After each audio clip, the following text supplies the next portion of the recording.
wannan wani yaro ne duk abin da ya taɓa abin nan fa sai ya koma mai tsada. Baban nan tashi ta kalle shi bayan yana gida yana ɗaukan wata ƙaramin mota. Motar nan ta koma mai tsada, ya kalle ta. Baban nan tana zuwa ya ɓoye jakan nan. Tace taso, bayan sun fito ne yana taɓa wannan motar fa kawai motar nan ta koma mai tsada fa. Abin da ya ba babarsa mamaki sosai, take tambaye shi, kai ka baiwa ce ma da kai kenan haka? In kai ta tafi suna ta labari. Bayan ya ga wa'innan mutanen ya ɗau wata jaka ya ja ta, kawai wani robot ya fito. Bayan robot ɗin nan ya fito ya je ya gyara wannan wutar. Ya je ya ga wasu masu keken guragu suna zaune, kawai sai ya ɗau wata waya ya taɓa ta.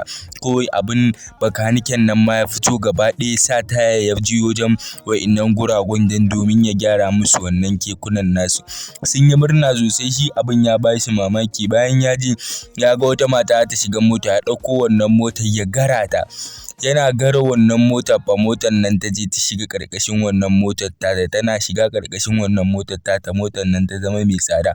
Abin ne ya ba wannan mai kuɗin mamaki sosai, ya tsorata akan wannan abin da ya faru sosai. Bayan ya je ya ga wata bus, yana ganin bus ɗin nan ya ga wani abu ya fito a bayansa.